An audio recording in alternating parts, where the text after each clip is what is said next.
අපහද සවන බඳිනා ගුවනේ හඬ රැව් දෙවනා සවනින් සවනට ඇසෙනා තානායම්පල තුඩකින් තුඩකට නැගෙනා හැම හදවතකම රැඳෙනා නව අරුතක රසමවනා තානායම්පල ඔබට කතා කරනා තවත් එකක් නොවෙනා සැමට එකන් ගෙනෙනා තානායම්පල අපේ කමේ හදගැස්ම තානායම්පල රේඩියෝ.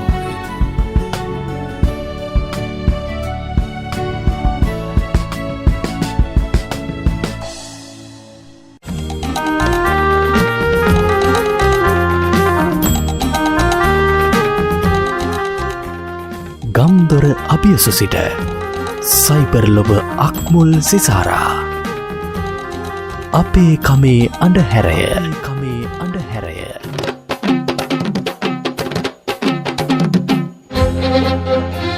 තානායම්පල රේඩියෝ www.tanayampala.com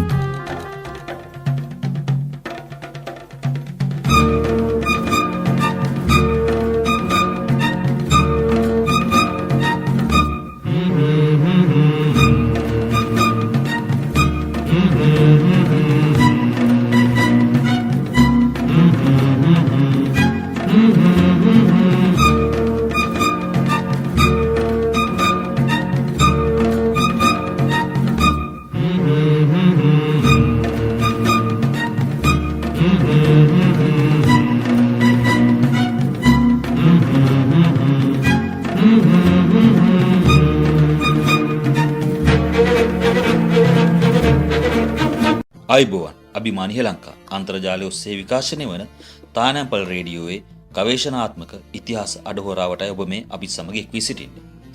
සුපුරුදු පරිදි අපි අදත් මේ මැදිරියට ආරාධනා කළා ඉතිහාස දත්ත ගවේෂිකා අභිමානී ලංකා ගාන්ත්‍රයේ කර්තෘ දිව්‍යරු පුත්‍ර තිලකානන්දිනි මහත්මියට අප සමග මේ සාකච්ඡාවට සහභාගී වීමට අපි එතුමිය අයිබෝවන් කියලා පිළිගන්නවා. අයිබෝවන් රන්දිනි මහත්මිය ඔබතුමියටත් මතක ඇති අපි ගියවර සංවාදයේ නැවතුවේ ධම්සප්පවතුන් සූත්‍ර දේශනාව සිදු කරන අවස්ථාව පිළිබඳ සාකච්ඡා කරමින් අපි එතෙන් සිට මේ වැඩසටහන ආරම්භ කරමු. එහෙම හොඳයි නේද?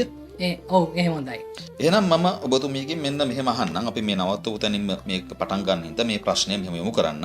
දැන් ඔය ධම්සප්පවතුන් සූත්‍රය අහගෙන හිටියේ පස්වම මහණු විතරක් නෙමෙයිලුනේ.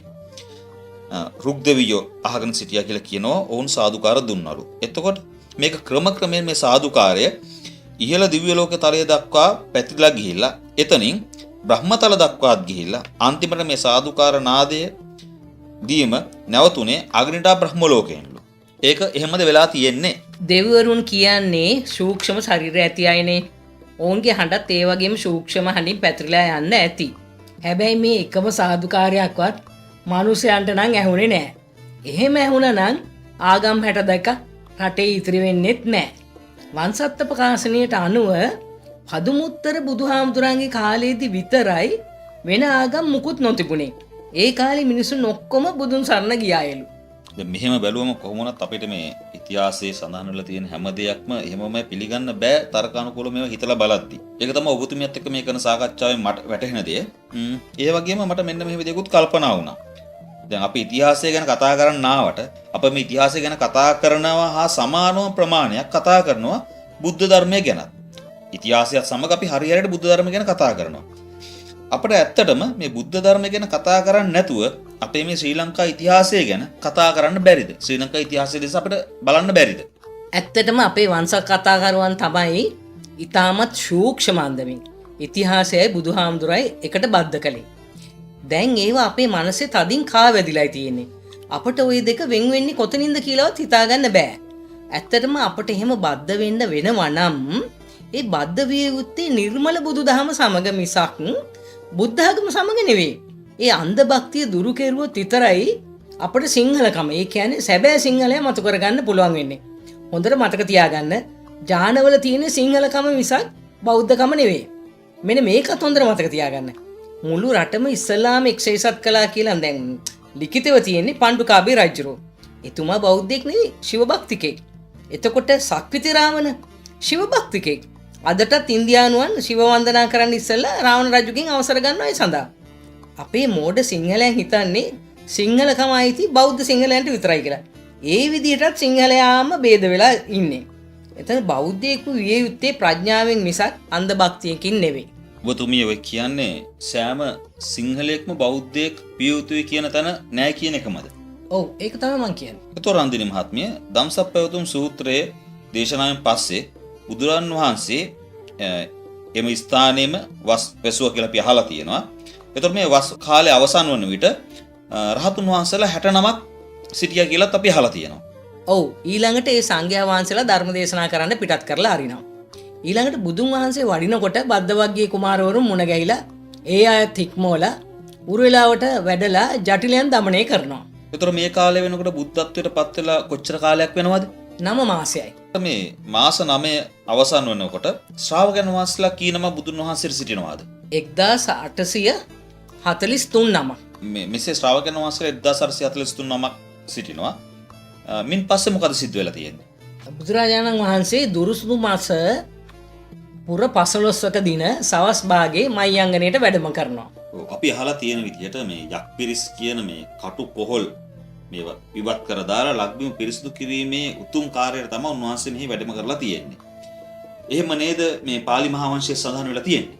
ඔව් ලංකාදීපං විසෝදේතුන් කියලා තමයි. එතකොට ඔය කියන විදිහට ලංකාව මනුස්ස වාසයක් වෙලා තිබිලා නැහැ. මොකද යක්ෂයෝනි සිටියයි කියන්නේ. මේ කියන යක්ෂයන් අපි දන්නේ ඉදිරියට නෙරා ගිය දල සහිත මේ සත්ව කොටාශයක් විදිහට. අපි දැකලා තියෙනවා පන්සල ඇදලා තියෙන මේ ලොකු බඩවල් තියෙන ලොම්බරින් පිරිච්ච ශරීරයක් තියෙන මිනි කන යක්ෂයන්. එහෙමද? ඔව් එහෙම තමයි අපේ වංශ කතාවල තියෙන්නේ.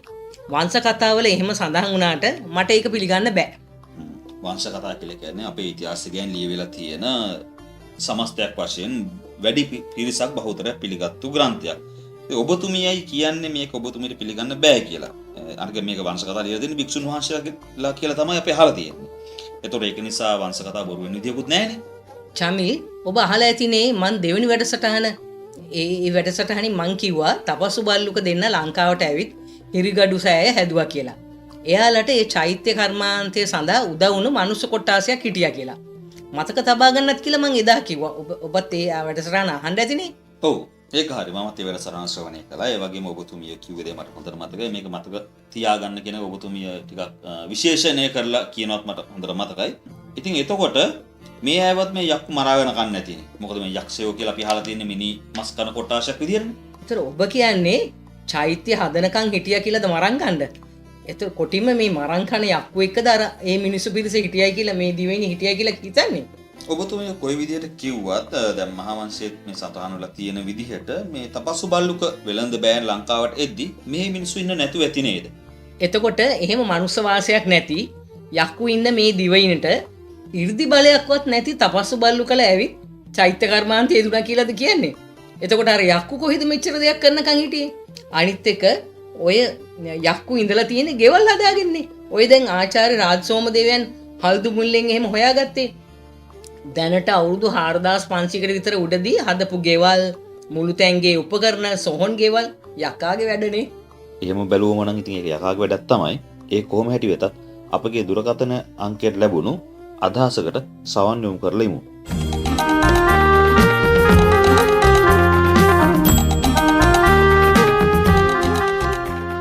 ගම්දොර අභියස සිට සයිබර් ලොබ අක්මුල් සිසාරා අපේ කමේ අඳුරය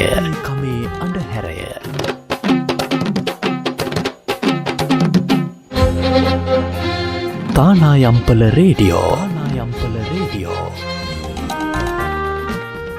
www.tanayampala.com අයිබෝවන් කවුද අපිට මේ කතා කරන්නේ? මම මහේෂ් යාපා. ඔව් මම හිතන්නේ අපේ වැඩසටහන ශ්‍රවණය කරලා වෙන්නේ නැති කතා කරන්නේ මේ අදහස් දැක්වීමක් හෝ මතයක් ඉදිරිපත් කරන්න නැතිනම් ඒකට අවස්ථාව දැන්. මට මේ යම්කිසි මතයක් තිබෙනවා මේ අපරට සතු විශ්ව ශක්තිය පිළිබඳව. ඒ කියන්නේ මේ ඉස්සර කාලෙත් ඉඳලම අපේ රටේ තියෙන විශ්ව ශක්තිය එක්තරා විදිහකට පැහැර ගැනීමට හෝ අහෝසි කර දීමට අපේ අසල්වැසි ಭಾರತයේ කටයුතු යෙදුවා. ඒ විදිහටම මෑත කාලයේදී බටහිර ජාතීන් විවිධ සංවර්ධන යෝජනා ක්‍රම හරහා මේ කටයුත්තම කරලා තියෙනවා. උදාහරණයක් විදිහට මට දක්වන්න පුළුවන් අපේ රටේ හරිමැද විදිහට සැලකුවේ මාතලේ යවට තියෙන නාලන්දා ගෙඩිගේ කියන ස්ථානය. නමුත් මෑත දැන්ට අවුරුදු 30කට 40කට විතර කලින් මේ නාලන්දා ගෙඩිගේ තිබිච්ච ස්ථානය කියන්නේ අපේ රටේ හරිමැද එතනින් නාලන්දා ගෙඩිගේ ඉවත් කරලා ඊට ආසන්න තැනක ඒක නැවත ඉදි කරලා අර හරිමැද විදිහට තිබිච්ච තැන ජලය පුරවලා ජලාශයක් හදුවා. මේක මං හිතන්නේ අපේ රටේ තිබිච්ච ඒ හරි මැදට කේන්ද්‍රගත වෙන මේ විශ්ව ශක්තිය යම්කිසි විදිහකට අහෝසි කිරීමක් විදිහටයි මම දකින්නේ. මේකෙන් බටහිර රටවල් මොන වගේ දෙයක්ද බලාපොරොත්තු වෙන්නේ නැත්තේ? ඔය කියන විදිහට යම්කිසි විදිහට වුන් අපේ රට අපිට වැඩිය හඳුනාගෙන තිබෙනවා.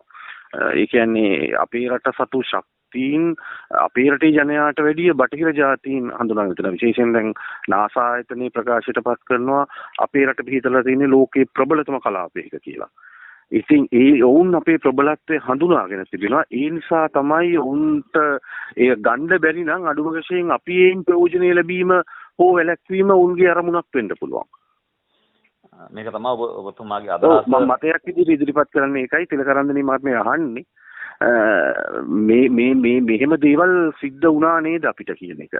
නමුත් ඒ අවස්ථාවේදී මේක මං හිතන්නේ ලංකාවේ කාටවත් එච්චර තේරුමක් වුණා කියලා. ඔය ඇත්තටම අපේ රටේ තියෙන ලොකුම දුර්භාග්‍ය සම්පන්න බව තමයි ඔන්න ඔය. ඒ කියන්නේ ඔය දේවල් හිතන්නේ නැති එක සහ මේ ක්ෂණිකව යම් වෙනත් රටවල් ඉදිරිපත් කරන මත නැත්නම් ඒගොල්ලන්ගේ අදහස් මතෙම යැපෙමින් මතමේ යැපෙනවා. ඒ කියන්නේ ඔවුන් දෙන නිර්ණායකයන් තමයි අපි අපේ රට සම්බන්ධයෙන් අනුගමනය කරන්නේ. අපේ රට කෙරෙහි පැහැදිලි අවබෝධයක් හඳුනා ගැනීමක් මං හිතන්නේ මෑත ඉතිහාසය තුළ අපේ රටට තිබිලා නැහැ.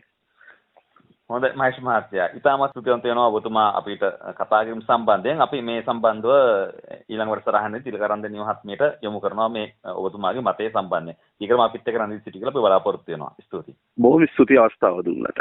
ඔබ ඒ සවන් දුන්නේ මහේෂ් අපා මහතාගේ අදහසට. ඔබටත් පුළුවන් ප්‍රිය අසන්නෙනි ඒ වාගේම ඔබගේ අදහස නැත්නම් ඔබගේ මතය අපගේ මේ වැඩසටහනට යොමු කරන්න.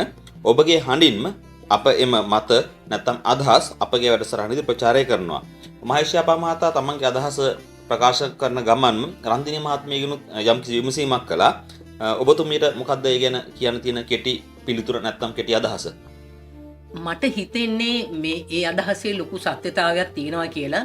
මොකද දැන් මේ අපි දැනන් හිටියේ නැතුණාට අපි බටහිරයන් දැන් චන්ද්‍රිකා තාක්ෂණය මගින් මේ හොයාගෙන තිබුණේ අර මං ගිය සැරේ සඳහන් කළේ මාදුරුවේ ජලාශයේ ඒගොල්ලන් හොයනකොට සොරවුව හරියටම එතනමයි අපි පිරෙන්නේ. ඒතකොට ඒගොල්ලන් දැනගත්තනේ අපි කොහොම හරි එදා හිටපු සිංහලයන් මෙදා හිටපු මේගොල්ලන්ට වඩා දියුණුයි කියලා. මොකද අද මේගොල්ලන් මේ ඒ චන්ද්‍රිකා තාක්ෂණයෙන් බලනකොට අපි කොයි තාක්ෂණයෙන් බැලුවද කියන්න නම් මේගොල්ලන් දන්නේ නැහැ. නමුත් ඒගොල්ලන් දන්නවා මේ හොඳම සුපිරි තාක්ෂණයකින් තමයි අපිත් වැඩ කරලා තියෙන්නේ කියලා.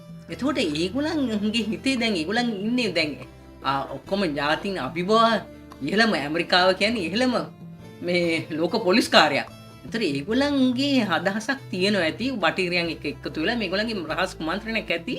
දැන් බලන් ගියාම ඇයි බෝතැන ජලාශයට යට කෙරුවේ මේ නාලන්ද ගෙඩිගේම ඇයි ඒක ටිකක් හරවලා ඊට පැත්තකින් ගන්න තිබුණ නැද්ද එහෙම බලනකොට? දැන් මේගොල්ලන් මේක දැනගෙන මේකට මේ යම්කිසි කූට උපක්‍රමයක් එදුවද මේ? අපි දන්නේ අපිව ගොනාට අන්දලා මේ දැන් වැඩි තියෙන දේශපාලඥයන් ගොනාට අන්දන්නේ දේශපාලඥයන් ඉතින් ගතමන්ස් දීලා. එතකොට දැන් අපේ රටේ මේක කරගෙන යන්න දැන් පුළුවන්. මොකද දැන් අලුතෙන්ම බිහි වෙලා තියෙන ඉස්සර සම්මිල් අපේ රටේ හිටියේ සිංහල ජාතියයි මේ දෙමළ ජාති කියනුයි මරක්කලින්. එතකොට ඔය ජාති තුන විතර අපි හඳුනාගෙන හිටියේ. දැන් 2014 අන්තිම ඉඳන් අපේ රටේ අර ඒ ජාතීන් තුන නෑ දැන්. එහෙනම් කවුද දැන් 2014න් පස්සේ කවුද මේ ඉන්න ජාතීන්? ඔව් ඒක තමයි 2014 අන්තිම වෙනකොට අලුත්ම ජාතීන් දෙකක් මේ රටේ බිහි වුණා. මේ ඒ තමයි ටොයියෝ සහ බයියෝ. ඒකයි. ඉතින් මේ ටොයියෝයි බයියෝයි කියන දෙගොල්ලන්ට දැන් අත්හැර ගන්න බැරි වෙලා ඉන්නේ. දැන් ඒගොල්ලන් දැන් මේ ඒගොල්ලන්ට කවුරු දින්නත් මේ රටට ඒගොල්ලන්ට ඇති වෙන සෙතක් නැහැ.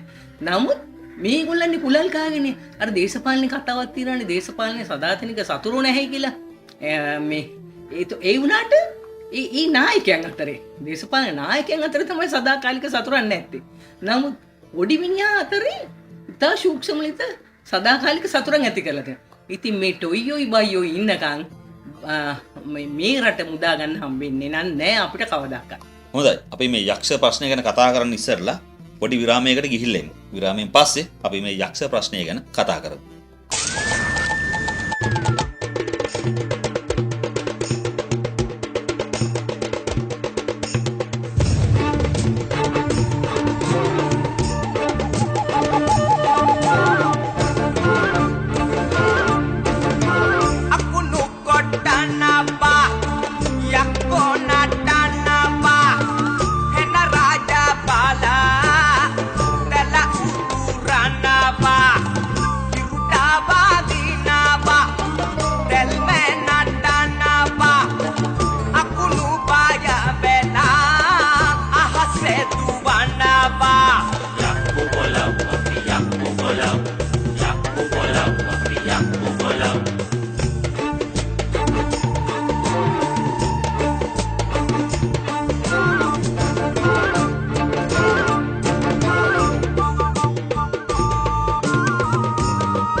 අපි කතා කරමින් හිටියේ යක්කු ගැන. කොහොම හරි දැන් කතාව වැදලා ගියා මේ ටොයියෝ බයියෝ වෙනකම්. තිලක මහත්මිය අපි යලිත් මේ යක්කුන්ගේ කතාව ඉස්සර හැරමුකෝ. වංශ කතාවල තියෙන්නේ පැහැදිලිවම මෙහි හිටිය යක්කුන්න බුදුහාමුදුරෝ බය කරලා. ඒ කියන්නේ වර්ෂාවක් වස්සවල මහා වර්ෂාවක් වස්සවල මහා ඝනන්ධකාරයක් මවලා ඊළඟට අර යක්කුන්ම දුන්නු පත්කඩ ගිනි ගන්න සලස්සලා. ඒ ගින්න පතුරවල හැරලා වෙරළට යනකම්ම යක්කුන් එලවලා ඊළඟට ගිරි දිවෙන ළඟට ගෙනල්ලා යක්කුට්ක ඒකට දාලා ආයෙත් පා කරලා ඇරියා කියලා. කරුණා කරලා ඔබට කියන්න පුළුවන්ද මොනවටද බුදුහාමුදුරුවෝ එහෙම කළේ කියලා? කො මේක මතු පිටින් බැලුවම නම් සත්වින්සනයක් වගේ පේනවා. කොහොමුණත් විජය කුමාරයා ලංකාවට එනකොට මේ දිනුන සුද්ධ කළා තියන්නේ එහෙම කරන්නේ නැත්තේ. ඉතින් මෙච්චර වෙලස්සනේ. මීටත් අවුරුදු 45කට පස්සේනේ විජය එන්නේ. කිට්ටු කරලා මේ වැඩේ කළා නම් නේද හොඳ? එහෙම නැත්තම් විජයව ওই ගිරි දිවින්ට එරියනම් මොකද වෙන්නේ? එහෙම කළා නම් මේ අපේ බුදුරජාණන් වහන්සේට නරක නාමයකුත් එන්නේ නැහනේ. මොකද යක්කෝ වුණත් මේක උන්ගේ නිජ භූමිය නම් ඒ නිජ භූමියෙන් උන්ව පන්නන්න බුදුහාමුදුරන්ටත් අයිතියක් නැහැ. කොහොමුණත් අපිට මෙහෙම කියන්න පුළුවන්නේ මේ දිවයින මනුෂ්‍ය වාසයට උචිත නක් කරන්න බුදුහාමුදුරු එහෙම කළා කියලා. එතකොට ඒක බොහොම සත්භාවයෙන් කරපු දෙයක් වෙනවනේ. ඒ වුණත් අපේ බුදුහාමුදුරන් නම් අපට උගන්වලා තියෙන්නේ සියලුම සත්‍යයන් නිදුක් වෙත්වා කියලා පතන්න. ඒ වගේම අපේ බුදුහාමුදුරන් නම් ඉගැන්වුවේ සබ්බේ තසන්ති දණ්ඩස්ස සබ්බේ බායන්ති මච්චුනෝ අත්තානං උපමං කତ୍වා යනාදි වශයෙන්. ඒ කියන්නේ සියල්ලෝම දඬුවමට තැති ගන්නවා. මරණයට බය වෙනවා. ඒ නිසා තමා උපමා කොටගෙන මේ දේවල් නොකළ යුතුයි කියලා.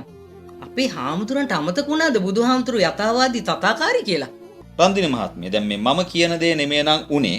ඔබතුමිය කියන විදිහට ඇත්තට මෙදා මොකද්ද වෙලා තියෙන්නේ? මේ කවුරුත් හොඳින් සිහි බුද්ධියෙන් අහන්න.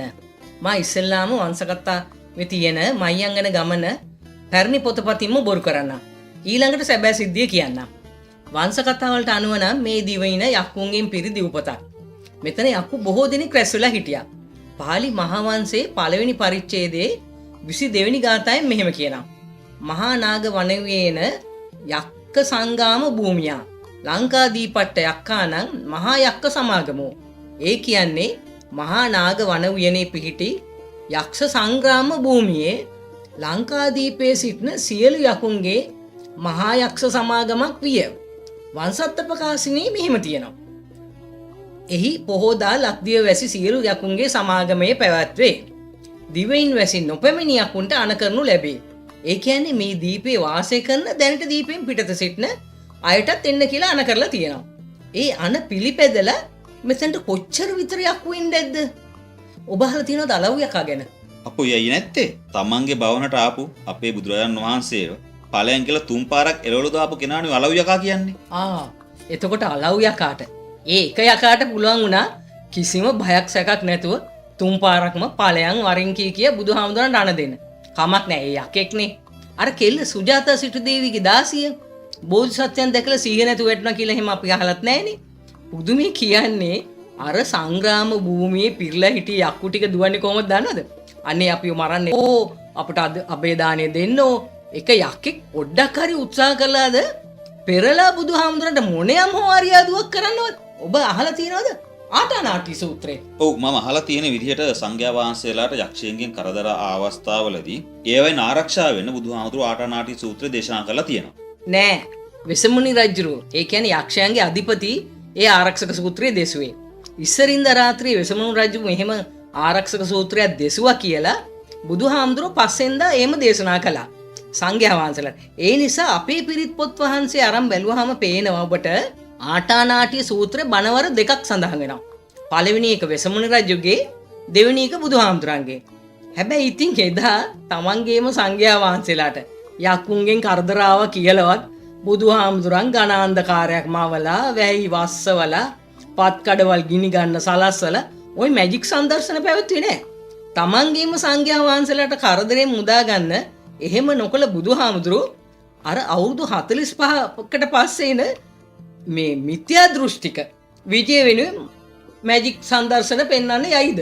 ඔව් ඒ තර්කයේ ගති උතක් ඇත්තටම තියෙන එක බොහොම තර්කානුකූල අදහසක්. හරි එහෙමනම් මයංගල බුදුන් වහන්සේ වැඩි අය ඇත්තටම අපේ රටේ හිටිය හෙළයන්. ඒ කාලේ ඒ අය කරන රැකියාව අනුව කොටස් වලට බෙදුණා. රට අභ්‍යන්තරය හා ජාත්‍යන්තර වශයෙන් වෙළඳාම් කළේ ඒගොල්ලන් ඉතින් ගංගා හා මුහුදු ආශ්‍රය නිසා ඒ අය නැවියන් වුණා. එහෙවත් නාග. ඒතර යකඩ වැඩ කළ ඒ වගේම අනිකුත් කාර්මික ශිල්පීන් කළ අය යක්ෂයන් වුණා. ගොවිතැන් කරන අය අසුරයන් වුණා. එතකොට දර්ශනය, නීතිය, ආගම, විනය විතරක් නෙවෙයි යුද ශිල්පය කියා දෙන අය දේව වුණා. ඒතර මේ දෙවියන්ට නෙමෙයිද දේව කියන්නේ? පටලව ගන්න එපා. ඔය නොපෙනෙන කවුරුවත් හෙලයන් නෙවෙයි. ඒ කියන්නේ දෙවියන්, යකුන්, භූතයන්, කුම්භාණ්ඩයන්, ප්‍රේතයන් ආදී ඒ මරණින් මත්තේ ජීවිතනේ.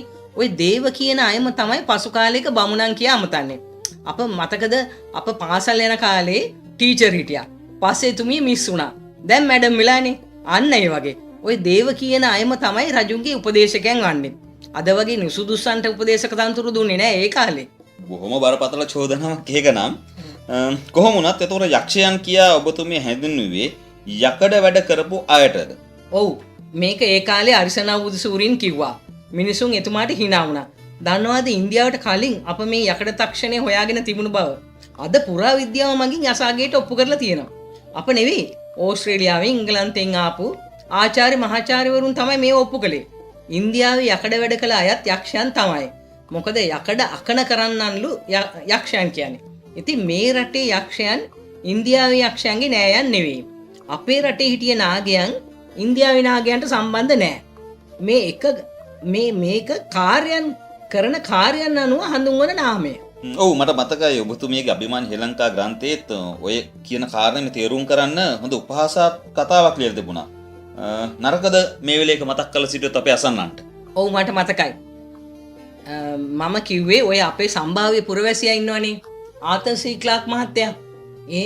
එතකොට ඒ මහත්තයා අනිත් ක්ලාක්කරයන්ගේ අපේ ලංකාවේ ඉන්න අනිත් ක්ලාක්කරන්ගේ ඒවත් මේ ලිපිකරුවන්ගේ නෑයෙක් නෙවෙයිනේ. ඔය ඉංග්‍රීසිකාරයන්ගේ නම් ආවේ ඒගොල්ලන්ගේ මුතුන් මිත්තන් කරපු රැකියාව අනුව. එක දිගටම මේ පරම්පරාවේ රැකියාව ඒක වුණා. ඒකනේ ඒ රටේ බූචර්ලා, බ්ලැක් ස්මිත්ලා, ෂූමාකලා, ගෝල්ඩ් ස්මිත්ලා ඉන්නේ. ඉතින් එයාලා අපේ රටේ ඉන්න මස් කපන මිනිහාගේ, කම්මල් කරුවාගේ, සපත්තු හදන්නගේ, රන් කරුවාගේ නෑ නෙවෙයිනේ. ඕක තමයි අපේ රටේ බුද්ධිමතුන්ට පාත් වෙච්ච හෙන ගෙඩිය. ගෙඩිය පිටින්ම ගිලින්න හදලා හිර කරගෙන මේ ඉන්නේ. හොඳයි ඒතකොට මේ අසුර කියන එක තවදුරටත් විග්‍රහ කරොත් අස්වැද්දපු අයට තමයි මේ අසුර කියන්නේ. ඒ කියන්නේ කට්ටියක් දැන් නැවියන් වුණාම කට්ටියක් යකඩ වැඩ කරනකොට කවුද ඉතින් බත බුඩත සපයන්නේ? ගොවියන්. අසුරයන්ගේ කාර්යය එයයි. එතකොට මේ මොන කුලවලින්ද මේ කියන අය පැවතිගෙන ඉන්නේ? ඔයාගේ තාත්තා ක්ලාක් කෙනෙක්. කියමුකෝ මල්ලි වෙලෙන්දෙක්. අපි කියමු මාමා ජර්මන් ටෙක් එකකින් ඉගෙනගෙන ලියවන පට්ටලයක් දාගෙන හොඳ ව්‍යාපාරිකයෙක් කියලා. දැන් නන්දා ගුරුවරියා. මේ අතර බාප්පා ගොවිතැන්පත් කරගෙන ඉනවා. දැන් ඔයා වැටෙන්නේ මේකෙන් කොයි කුලයටද? ඔය කියන දේවල් වලින් කුලම නිමක් සිදු වෙන්නේ නැහැ නේ. ඒකම තමයි එදත් උනේ. ඒ වයින් කුලේ මැන්නෙත් නැහැ. ඔය රැකියා කරන අය කිනිකා එක්ක එනකොටා ගත්තෙත් නැහැ. මොකද ඔක්කොමලා තම තමන්ගේ මිනිස්සුනේ. තමන්ගේ පැවැත්ම සඳහා ඒ අය ඒ වෘත්තීන් යෙදුනේ. ප්‍රිය සහෘදයිනි අපි යොමු තවත් දුරකථන සංවාදයකට.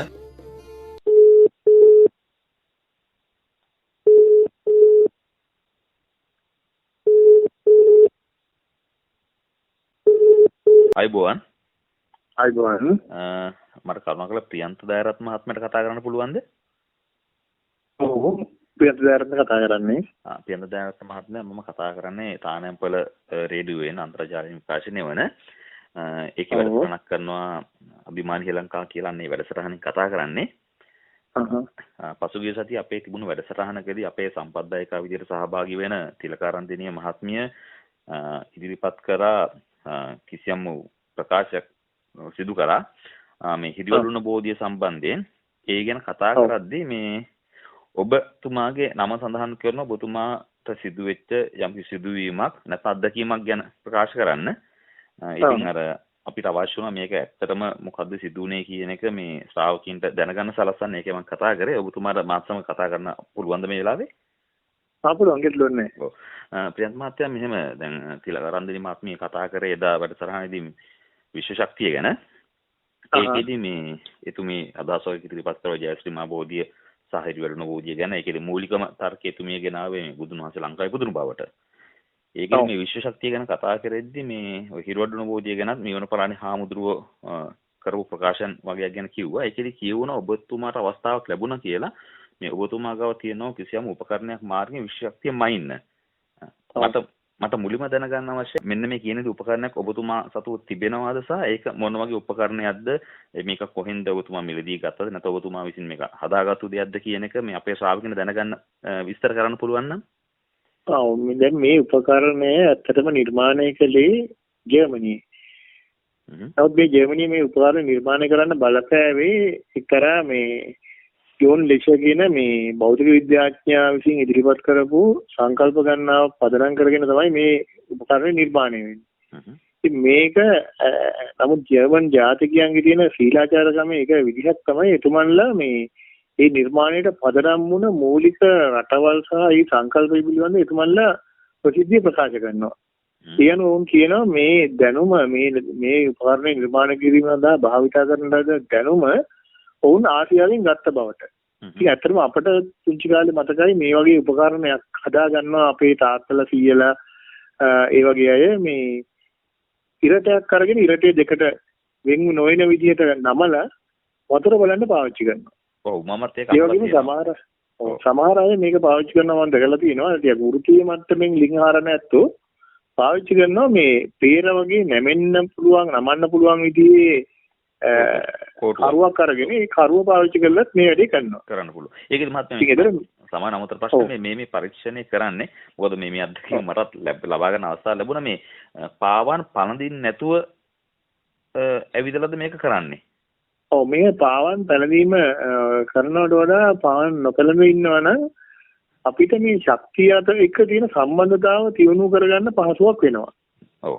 ඒක දීර්ඝව වුණනම් පැහැදිලි කරන්න පුළුවන් කොහොමද මේක වෙන්නේ කියලා. නමුත් දැන් අර උපකරණ සම්බන්ධයෙන් ගත්තාම මේ උපකරණයෙන් පුළුවන්කම තියෙනවා අවකාශය යහරහ අපිට ලැබෙන අන්තරීක්ෂ ශක්තිය. ඒ කියන්නේ කොස්මික් එනර්ජි නැත්නම් සමහර විශ්ව ශක්තිය කියනවා. චීනය පදනම් කරගන්න ශාස්ත්‍රවලදී චී ශක්තිය නමින් හඳුන්වනවා.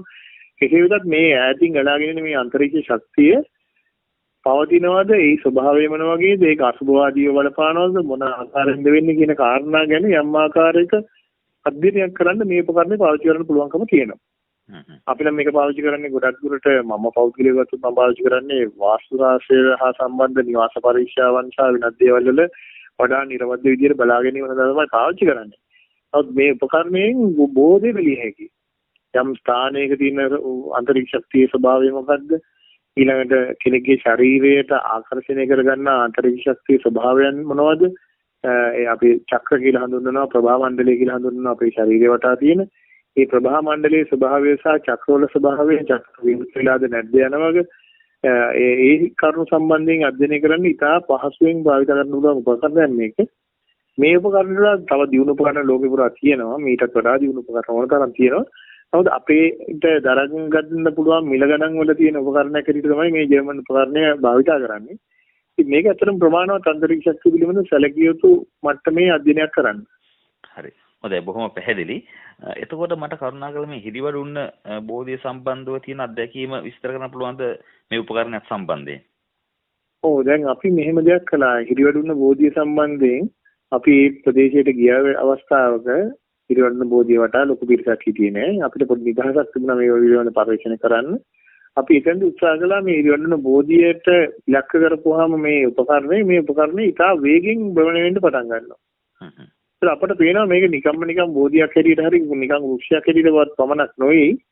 මේක කිසියම් ආකාරයක පෞරාණික කාලාන්තරයක් තිස්සේ පැවතිච්ච ස්වභාවයක් තියෙන බව.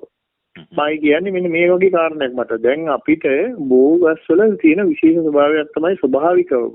ඒක කිසිම පූජනීය ස්වභාවය වූ ඓතිහාසික ස්වභාවයක් නෙමෙයි. ඕනම බෝධි වෘක්ෂයක විශේෂයෙන් ගත්තොත් ඇසතු කියලා අපි පාවිච්චි කරන බෝධි වෘක්ෂය අශ්වත්ථ කියලා කියන බෝධි වෘක්ෂය ගත්තාම මේ අපි දැන් පාවිච්චි කරන බෝ කියලා පාවිච්චි කරන ගහ ගත්තාම ඒ ගහේ කොලේ ස්වභාවය, කොලේ අග තියෙන දිගටි ස්වභාවය සහ නැට්ටේ තියෙන නම්‍යශීලී ස්වභාවය මත එහි චලනය වෙන ස්වභාවය අනුව මේ ගස් වටා ඍණායන සාන්ද්‍රණය ඉතා වැඩි. ඒ නිසා කිසියම් රෝගියෙක් මේ බෝධි වෘක්ෂය යට ඉන්නවනම් ඔහුව කොයව සුවපත් වීමේ විශාල පෙළඹීමක් ඇති කරනවා මේ ඍණායන සාන්ද්‍රණය විසින්. ඒකට කිසිම භෞතික බලපෑමක් මිස මේ විශේෂ ආධ්‍යාත්මික හෝ වෙන දෙයක් අවශ්‍ය නැහැ. මේ වෘක්ෂයේම තියෙන ස්වභාවික ලක්ෂණ, ගති ලක්ෂණයක් අනුව. මේ බටහිර ගොඩාක් පරීක්ෂණ කරලා තියෙනවා මේ බෝධි වෘක්ෂ ගැන. ඇත්තටම ಭಾರತೀයයන් සහ අපේ රටේ මිනිස්සුන්ට වඩා පරීක්ෂණ කරලා තියෙන බටහිර ජාතිකයෝ. ඒ ගැන ඔබතුමන්ලට හොයාගන්න පුළුවන් ඉතාම අනර්ග කෘතියක් තියෙනවා. ඒ තමයි විද්‍යාවෙන් නොපොයන අපගේ ඇදහිලි හා විශ්වාස කියලා බෝපීදර නම් මහත්මයාගේ ලියවිච්ච කෘතිය. ඒ කෘතිය මේක සම්බන්ධයෙන් දීර්ඝ විස්තර තිබෙනවා. එතකොට මේ අපි දැන් ඔය උපකරණය සහ ඒ පසුබිම අවබෝධ කරගත්තට පස්සේ අපි හිරිවැඩුන බෝධිය වෙත යනකොට හිරිවැඩුන බෝධිය අනෙක් බෝගහස් වලට වඩා විශේෂත්වයක් අපි දැක්කා මේ උපකරණයේ ආශ්‍රයෙන්. ඒ අනුව දැන් මේ උපකරණයේ ආශ්‍රයෙන් එක දැනෙනවා කියන එකේ අදහස වෙන්නේ දැන් මේ ඍණායන සාන්ද්‍රණය අපි කතා කළානේ. ඔව්. ඒතර මේ ඍණායන සාන්ද්‍රණය වැඩි වෙන්නේ කාලයත් එක්ක. ඒතර කාලයත් එක්ක වැඩි වෙනවා ඊට පස්සේ ඍණායන සාන්ද්‍රණය වැඩි වීම අපේ පොළොවේටත් යම් වරණයක බලපෑමක් කරනවා. ඒ අවට පොළොවේ භූ ශක්තියක් හැටියට මේක තැම්පත් වෙන යම් ලක්ෂණක් තියෙනවා. ඒතර මේ අන්තරීක්ෂ ශක්තිය පොළොවට ඇතුළත් වෙන ස්වභාවයකුත් තියෙනවා. ඍණායන සාන්ද්‍රණය වැඩි වීමකුත් තියෙනවා. ඒ අනුව ගත්තාම මේ පරිසරයම ගත්තාම ලෙඩුන් සුවපත් වීම කෙරෙහි බලපානවා. ශක්තිමත් භාවයේ පුද්ගලයන්ගේ ස්වභාවය කෙරෙහි බලපානවා. ආධ්‍යාත්මික තියෙන හැකියාවන් දියුණු වෙනවා. ප්‍රභා මණ්ඩලයේ වඩා ප්‍රභාමත් වෙනවා. අන්තරීක්ෂ ශක්තිය උරා ගන්නා ස්ථාන ශක්ති කේන්ද්‍ර හැටියට තියෙන චක්‍රවල විශේෂ උද්දීපනයක් තියෙනවා. භාවනා කරන පුද්ගලයෙකුට සමාධිය ඉක්මන් වෙනවා. මේ වගේ විශේෂ හැකියාවක් මේ වගේ පැරණි බෝධි වෘක්ෂවල දකින්න හම්බ වෙනවා. ඉතින් ඒතකොට මේ හිරිවැඩුණු බෝධිය ඒ අතින් හරිම විශිෂ්ට මේ ස්ථානයක් විශිෂ්ටම වෘක්ෂයක්. ඒ පූජනීය වෘක්ෂයක් හැටියට අපිට තේරුම් ගන්න පුළුවන් වෙනවා මේ කාලාන්තර කිසිදු තවදුරටත් යම් කාරණා අනුව. ඒ නිසා අපිට මේ පිළිබඳව යම් කිසි ඓතිහාසික සනාථ කිරීම සඳහා යම් සංකල්ප ප්‍රවාද ගොඩනැගීම සම්බන්ධයෙන් ගත්තාම විවිධ මතවාදාන්තර තිබුණත් අපිට එකහිලා මේ විද්‍යාත්මක වෙනලම් භාවිතා කිරීම ඇතුළේ අපිට තේරුම් ගන්න පුළුවන් දේ තමයි හිරිවැඩුන්න බෝධිය අපි වන්දනා කළ යුතු ඒ වගේම නිතර සැරිසරීම ඇතුළේ පවා විශේෂ ප්‍රතිඵලයක් ලබාගත හැකි ප්‍රයෝජනයක් ලබාගත හැකි වෘක්ෂයක් හැටියට පූජනීය වෘක්ෂයක් හැටියට අපි හඳුනාගත යුතු තිබෙනවා අපේ අනිකුත් පූජනීය ස්ථාන වගේම. හොඳයි. බොහොම ස්තුතියි අපිට සහයෝගය දැක්වීම පිළිබඳව මේ සම්බන්ධයෙන් සාකච්ඡා කරන්න. මොකද අපිට ඇත්තටම වුණාම අපේ අසන්නන් වෙනුවෙන් මේ තිලකා මහත්මිය කිව් දෙයි සත්‍ය සත්‍යතාවය හරියටම පරීක්ෂාවට ලක් කරලා ඉවරලා අවබෝධ කරගන්න මේක තිලකා මහත්මිය පිළිබඳ තියෙන සැකයක් ඉඳ නෙමෙයි. කොහොමද ප්‍රියන්ත දයාරත් මහත්මයා ඔබතුමාට බෙහෙවින් ස්තුතිවන්ත වෙනවා අපිට මේ කරුණු ගැන දැක්වීම පිළිබඳ. ඒ වගේම ඔබතුමා සමග සාකච්ඡාවේදී මට තේරුණු දෙයක් තමයි මේ ඔබතුමාගෙන් අපිට ගන්න බොහෝ දේවල් බොහෝ දැනුමක් තියෙනවා කියලා අපි බලාපොරොත්තු වෙන ඉදිරියේදීත් ඔබතුමා මේ වගේම සම්බන්ධ කරගන්න. එහෙනම් බොහොම ස්තුතියි අපිට මේ අවස්ථාවේදී සහයෝගය දැක්වීම පිළිබඳව. එහෙනම් බොහොම ස්තුතියි.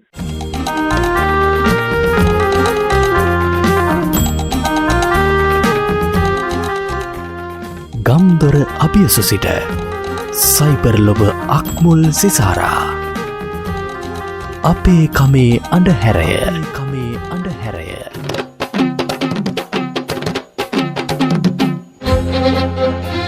තානායම්පල රේඩියෝ www.tanayampala.com ඔබ ඒ සමන් දුන්නේ ප්‍රියන්ත දයාරත්න මහතා සමග අප විසින් සිදු කරන ලද දුරකථන සංවාදයට.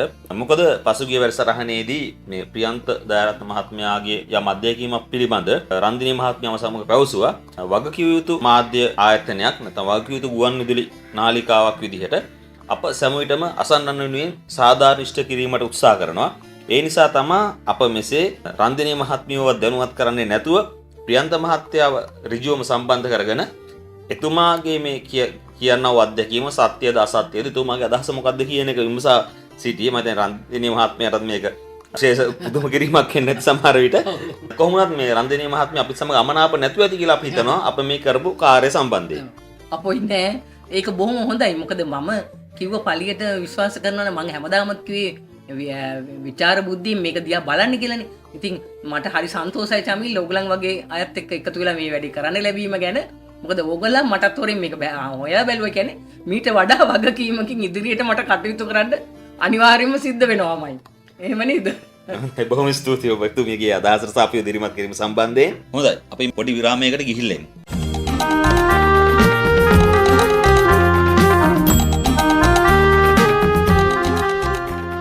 ගම්දොර අභියස සිට සයිබර් ලොබ අක්මුල් සිසාරා අපේ කමේ අඳුරය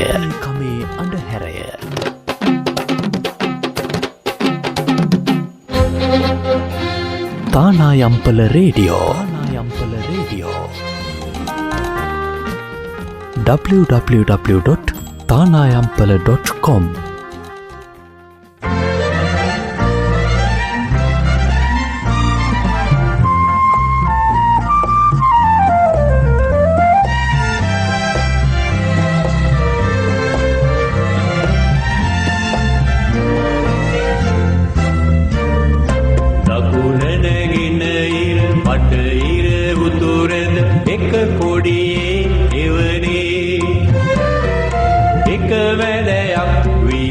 මහබලයක් වී පෙරට වැයමු ලංකා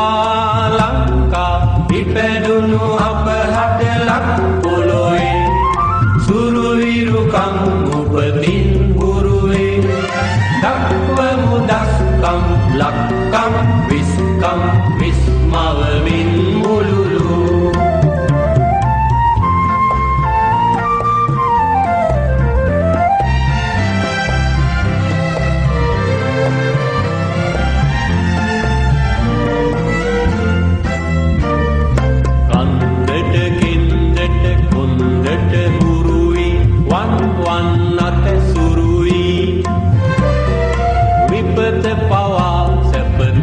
හරවාලා පිරට වැයමු ලංකා ඉපැදුණු අප හටලක් පොළොවේ සුරුවිරුකම් උපතින් ගුරුවේ දක්වමු දස්කම් ලක්කම් විස්කම් විස්මවමින් මුළුලු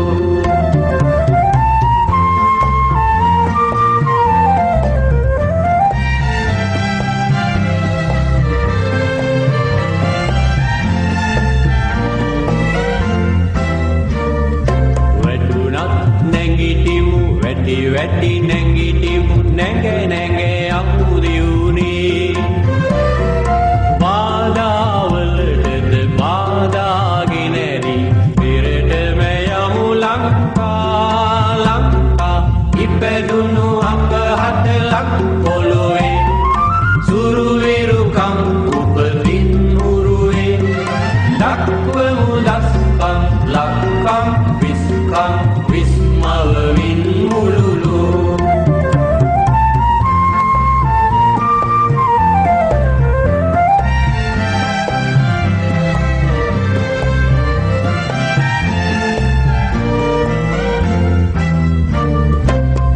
වීරවිකුම්පැ ආදිමුතුන් ගිය පාර අපේ උරුවේ නේරවුන් මඟ සූර ලෙසින් වැඩ පෙරට වැයමු ලංකා ඉපැදුණු අප හටලක් පොළොවේ සුරුවිරුකම් උපතින් උරුවේ දක්වමු දස්කම් ලක්කම් විස්කම් විස්මවමින් මුළුලු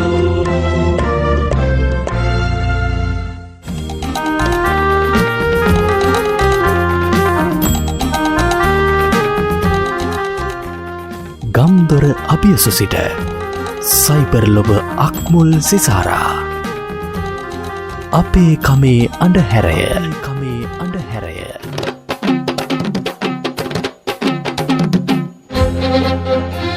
තානායම්පල රේඩියෝ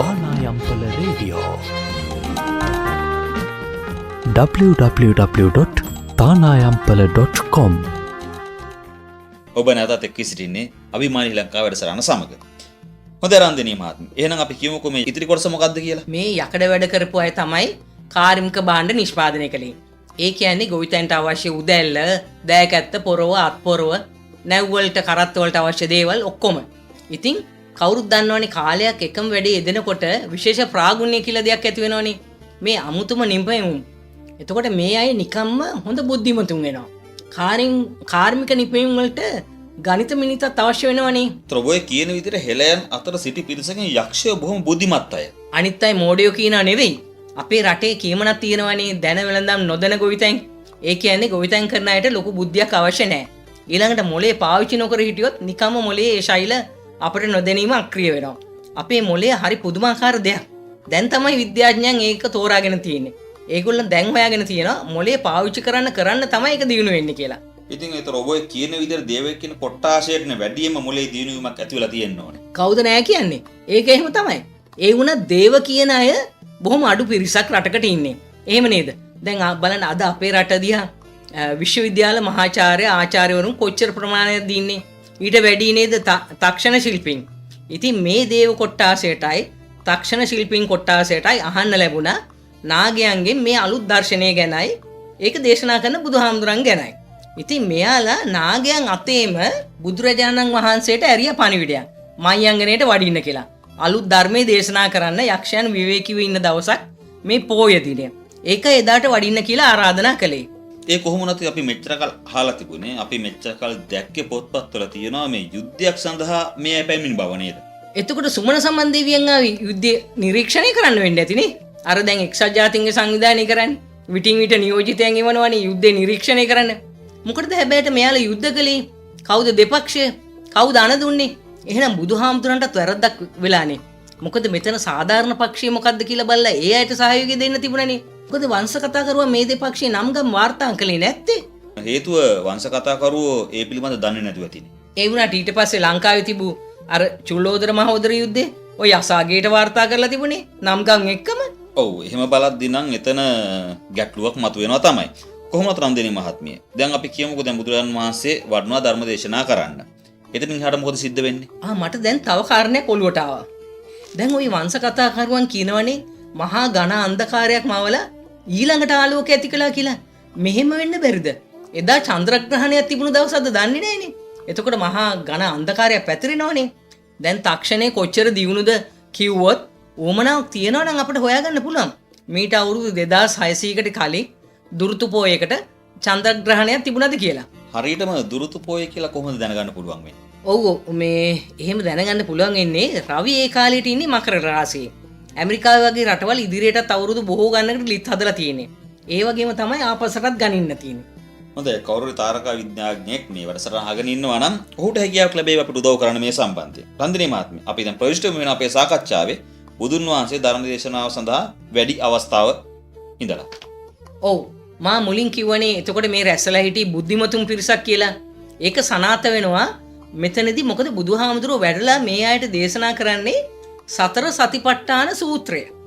ඔබතුමියගේ මේ තර්කවලට සවන් දීගෙන සිටින විට කාලය ගත වෙන එක දැනුනේම නැහැ. කොහොමුණත් අපේ කාල වේලාව අවසන් වෙගෙන යන්නේ අසන්වෙනි. අපි එහෙනම් මේ ඉඩ තියාගමු තව සතියකින් මේ ගැන කතා කරන්න. මම පටන් ගන්න ලබන සතියේ මෙන්න මේ විදිහට ඔබතුමියකින් ප්‍රශ්න කරන්න. ඔබතුමිය මේ කියන කාරණේ සතර සතිපට්ඨාන සූත්‍රයේ පිළිබඳව මේ දේශනා කිරීම පිළිබඳ කොහෙද සඳහන් කරලා තියෙන්නේ කියන ඉඳලා. ප්‍රියසන්නනි ඔබටත් ආරාධනා කර සිටිනවා අප සමග තව දින 7කින් යලිත් මුණ ගැසෙන්න කියලා මේ ප්‍රශ්න වලට පිළිතුරු ලබා ගන්න. එසේනම් අපි බෙහෙවින් ස්තුතිවන්ත වෙනවා අප සමග රැඳී සිටි ඔබ සියලු දෙනාටම ඔබට තිබෙනා වූ ගැටලු ප්‍රශ්න යෝජනා අදහස් සියල්ලම ඉන්බොක්ස් කරන්න පුළුවන් අපගේ තානායම්පල Facebook පිටුවට දුරකථන සටහන් කරගන්න 072 177 472 මා යලි දුරකථන අංකය සඳහන් කරන්නම් 072 177 472 ඔබ සියලු දෙනාට පුළුවන් සෑම දිනකම ශ්‍රී ලංකා වේලාවෙන් රාත්‍රී 8 සිට රාත්‍රී 10 දක්වා අතර කාලය තුල ඔබට ඇති ගැටලු අදහස් යොමු කරන්න මෙම දුරකථන අංකයට අප සූදානම් ඔබගේ අදහස් ගැටලු මත මේ වැඩසටහන තුලින් ඔබගේම හඬින් ඉදිරිපත් කරන්න. ඒ සඳහා ඔබ සියලු දෙනාම ආරාධනා කරමින් සියලු දෙනාම සුවදායි සතියක් ප්‍රාර්ථනා කරමින් ඔබගෙන් සමුගන්නවා මම චමිල් අලංකාර ඔබ සැමට ආයුබෝවන්. අද සුපුරුදු පරිදි සම්පත්දායකත්වයේ තිලකාරන්දෙනි. මෙහෙවීම චමිල් අලංකාර. නිෂ්පාදන දායකත්වයේ චතුරිකා සෙව්වන්දි. තාක්ෂණික මෙහෙවර ප්‍රදීප් රුවන්හේවගේ.